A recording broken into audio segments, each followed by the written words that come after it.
I'm Tom Baker, this is Chasing Cars, and today is one of the great days in this line of work because we're here to drive this, the new Toyota GR Yaris. And there's so many reasons why this is an important and groundbreaking car for Toyota and why it's a really good entrant to the hot hatch segment that is really bustling at the moment. It's not like we were looking for another good hot hatch, but we have one, and this one is pretty great. And in today's video, I'm going to explain exactly why that is. But first, a bit of context. GR, Toyota's performance division, stands for Gazoo Racing.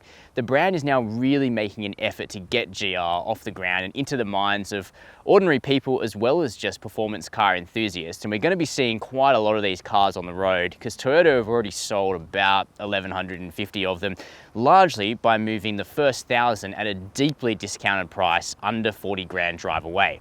Those special offers are now gone, so this car is now priced above $50,000 drive away, so we'll have to take that into account. But what it is one for the fans. You know, this is a 3-door only, manual only hot hatch with the world's most powerful production 3-cylinder engine, putting out 200 kilowatts of power and 370 Newton meters of torque.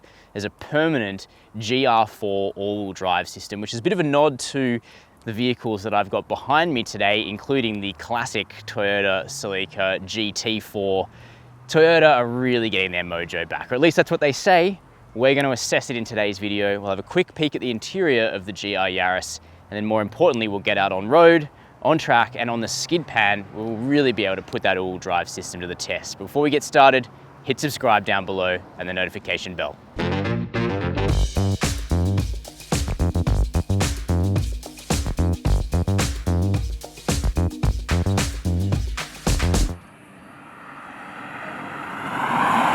Jumping inside the GR Yaris, it's a bit of a less is more kind of approach. This isn't a fancy, luxurious interior in the style of like a Golf GTI or a Golf R. Instead, you get the basics, and thankfully Toyota have done a pretty good job of those basics. That starts with a steering wheel that is the right thickness for once. I'm looking at you, BMW.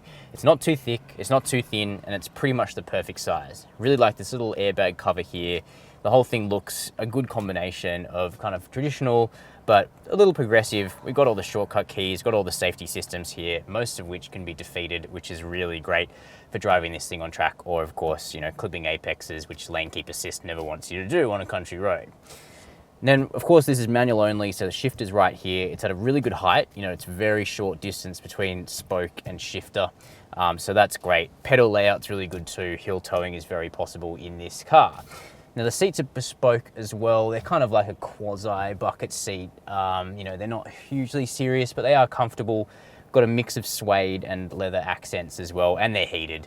Manual adjustment, I'm as low as I can go, so the driving position is actually quite high in this car. That's one thing I wish they had have driven down a bit more. Otherwise, we've got the same 7-inch touchscreen here as the regular Yaris. It's fine, it's easy to use. It has wired Apple CarPlay and Android Auto, and a JBL stereo, which is kind of a nicety. Bit of storage up here on the dash, cup holders here, a little WRC badge between the seats, which is quite cool. Otherwise, you know, the materials, they're hardy, bit of squidge on the dash, but they've spent the money where it matters, and that's under the skin of the car. Moving around the back of the GR Yaris, this one's red, but you can also get black and white. But either way, I think it's a pretty cool, clean design, nice and pumped. You know, it looks a bit more serious than a regular Yaris. We've got the GR-Four badge down here. That just brings in that heritage to the GT4 badge of the 1990s. There's also at least 10 GR badges on the car, so you won't be missing it. Personally, I'd debadge. JDM plate looks pretty cool, I reckon, but of course you don't have to get one of those if you don't want to. Now this tailgate is super light. The bonnet, the tailgate, the boot, everything on this car has been lightened substantially over the regular Yaris, which wasn't exactly a porker to start with. But because it is a Yaris, it's quite practical. We got a boot. And underneath the boot floor, we don't have a spare wheel because we have a battery. In order to try and bring the engine further back in the engine bay, that didn't leave any room for the battery up there, so it's been relocated here. Just light little parcel shelf. And of course, there are 2 seats in the back as well if you feel like punishing your friends, but I don't. I feel like driving this thing, so that's where we're gonna go now.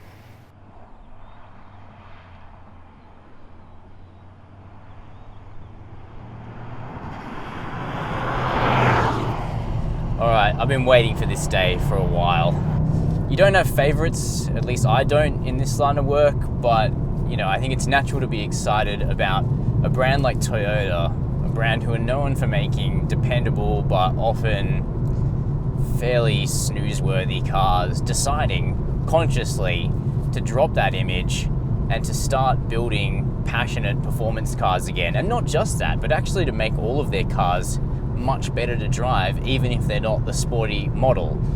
And we did find that with the new Yaris and the new Yaris Cross and virtually every other new Toyota that's been released in the last couple of years. But unlike those vehicles, this is the sporty model. This is the first in-house GR product. There's the GR Supra, of course, and while I think that's a very good car, the Supra is more BMW than Toyota. Toyota gave it a great steering tune that makes it better to drive than the BMW Z4, but it's very BMW-y. On the other hand, the GR Yaris is very Toyota-y, if you like my formal language there. What I mean by that is it's very familiar in terms of core driving dynamics to the other cars that sit on Toyota's TNGA platform. It just amps up everything that's good about that platform to 10 or 11 on the scale, and it really feels in tune, alive, communicative, and really rewarding from here in the driver's seat, even if the driver's seat is set a little bit too high. But it all starts with the engine. The engine's a real masterpiece, 1.6 litre turbocharged 3-cylinder petrol. If you're still thinking, oh, well, it has 3 cylinders, therefore it's insufficient, that view is wrong. It's been wrong for a while. But yeah, this little unit is really intoxicating. It's incredibly torquey. That's the dominant characteristic, but it also likes to rev. 200 kilowatts of power, 370 newton meters of torque. They're the key figures. We've got a 0 to 100 time achievably in the mid 5s. The claim's a little lower, but with the open diffs on this base car, it's a little more challenging to get it off the line as cleanly, but it's still permanent all-wheel drive. There's not too much guesswork to it. But either way, it's a rapid vehicle in the real world. It will actually shock you when you start driving it just how quick it really is, especially point to point, but also in a straight line. This thing will be winning a lot of stoplight drag races, but it's really the point-to-point country touring that is really the forte of the GR Yaris. There's just plenty of torque everywhere. There's no real dead spots. I'm in fifth, just plant the boot. Lots of intake noise coming in. That's another thing, the engine makes some really great sounds. If I slow it down in second gear, we'll plant the boot. Not sure how much is going to come through, but there's lots of intake noise. There's a really clean exhaust note, and then there's little blow-off noises when you lift off. It sounds like a souped-up turbo rally car, which is effectively what this is, or at least what this is closest to being if you were going to compare it to motorsport. So there's lots to listen to. There's a bit of road noise. I'm on course chip, common in Australia, but it's not unbearable. It's actually fine. Now, the 6-speed manual, it's a pretty decent manual. Not the best I've ever driven, but certainly decent. The throw is nice and short, positive, moves into the gate pretty cleanly. Found third and fifth are slightly vague, but I think you'd get used to it. Might just be me. 6 ratios is good. On the highway, you're cruising at about 2,800 RPM, but the engine is tuned, so it's a little less resonant at that point. So you could easily commute to a track day in this on the highway, and it's not going to give you a headache from that engine noise, which is nice. The clutch is really good, really natural. Take-up point is about halfway through the pedal travel, which feels about right. Pedal spacing's pretty good for hill towing, but there's also automatic downshift rev matching, which I've got on right now, and if I roll down through the gears, it's pretty crisp. It's not as quick as the same system in the Hyundai i30N and new i20N, but it's pretty good. And if you don't feel like hill towing, this will do it for you. But the pedals are well spaced, so you can teach yourself to hill tow in this car pretty well. So we've only got one steering setting, and it's the right one. This car does have electric power steering, but it's been really well tuned. And what I often find is that when engineers work to just one tune, naturally 100% of those resources go into making that perfect, rather than if you have a comfort, a normal, and a sport tune on the steering, you're necessarily having to split your time, and they rarely feel that great. But the GR Yaris has got it right. There's a bit of meat, there's a bit of heft on turn-in. It's not a light steering rack. It's light enough in town, easy to park, but I'm doing 90. There's definitely some firmness to it. Off-center. The ratio is really intuitive, pretty quick. Could be a touch quicker in my opinion, but everything just feels like an extension of your own limbs, and that's the mark of a really good hot hatch and a really good performance car.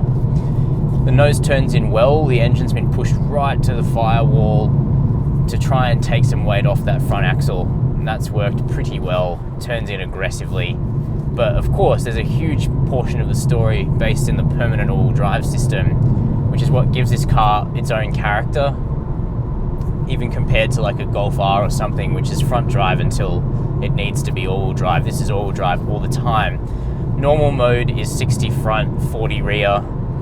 Track mode is 50-50. And sport mode, which I prefer, is 70 rear, 30 front. And so you get this sense of driving this little 3-door hot hatch, turns in crisply, a very light engine, incredibly light engine. But then you can power down and you feel the push of being in effectively a rear-wheel drive car. So it just gives you so many options in the corners, options that you won't get with an i20N. And yes, it is more expensive than an i20N. It's more expensive than an i30N, but it's more capable. It gives you those options. Power oversteer is a thing. You're going to particularly induce it on a wet skid pad, of course, which I was doing earlier today. But, you know, it's an incredibly deft car. Now, the rally version, called the Circuit Pack overseas, is coming out in March 2021 in Australia. And while I very much look forward to driving that car, which has both front and rear limited slip differentials, it has Michelin Pilot Sport 4S tyres, it has lightweight BBS alloy wheels, it's fine how it is. So you don't need to feel like you've bought the second class GR Yaris if you've spent your money on the stock car. Thankfully, it achieves a lot just the way it is. And I actually love how playful it is on these Dunlop SP Sport Max tyres, which are not that great. But they let the car move around, and as a driver, it gives you something to do. You need to balance just a touch of push understeer. You need to get on the throttle and commit so you get that drive from the rear. There's more lift-off oversteer naturally because we just have less sticky tyres, and those Michelins are phenomenal tyres, and the Rally will be a great track special. But I think as a road car, as a fascinating little hot hatch for the road, the stock version is all most people will need. And it's interesting that the Rally doesn't get any more power and torque, gets a sport suspension, it gets, you know, the wheels, tyres, diffs. It'll make a difference, but maybe not as much of a difference as you might expect. It's also, you know, the ride is very good. It's a little fidgety. I wouldn't ever say it was cosseting or luxurious in the way a Golf R is, but it's compliant. It's not crashy whatsoever. It's controlled. Body control's phenomenal. There's really no body roll in this car. And the vertical motions in the suspension are just cinched in, but it's never crashy. You know, you don't go through a bump on a country road or a pothole and feel like it's shuddering the car to bits, or, you know, there's a shudder running up your spine from the bump. It's good. I should mention we have the Toyota Safety Sense suite on this car. So we've got AEB, pedestrian and cyclist detection. We've got lane keep assist with lane tracing. That's pretty strong, but just you can hold down the button to defeat that. We've got blind spot monitoring. Got rear cross traffic alert. We have junction AEB, which is right at the cutting edge. We don't have a center airbag. This car won't receive an ANCAP rating because it's not really that much of a Yaris. It's kind of a Yaris cobbled together with the rear end of a Corolla and a very different fascia. So it won't carry the Yaris's 5-star rating. It won't be rated itself, but it's got all those technologies, which is peace of mind. So, you know, would I have one? Yeah, I would. It's a very different car to the Hyundai hot hatches. It's very light. It steers very differently. It's not as comfortable or luxurious as the Volkswagens, but it is a higher degree of capability, and the all-wheel drive system is a little more bona fide than the Golf Rs. But I think you just got to test drive them all and try and get generous test drives to work out what you like best. So those are my detailed opinions on the new Toyota GR Yaris, a very welcome entrant to a hot hatch segment that's really on fire here in Australia. There's loads of good cars, and it's important to test drive widely to find the one that really suits your preferences the best. But if I was shopping for a hot hatch at this sort of price point, the GR Yaris would definitely be on my list. And I think the 1,000 Australians that got it at the bargain basement price of $39,950 did very well for themselves indeed. Now let me know what you think about the GR Yaris and Toyota's GR strategy down below this video. While you're there, make sure to hit subscribe and the notification bell. And as always, thanks for watching Chasing Cars.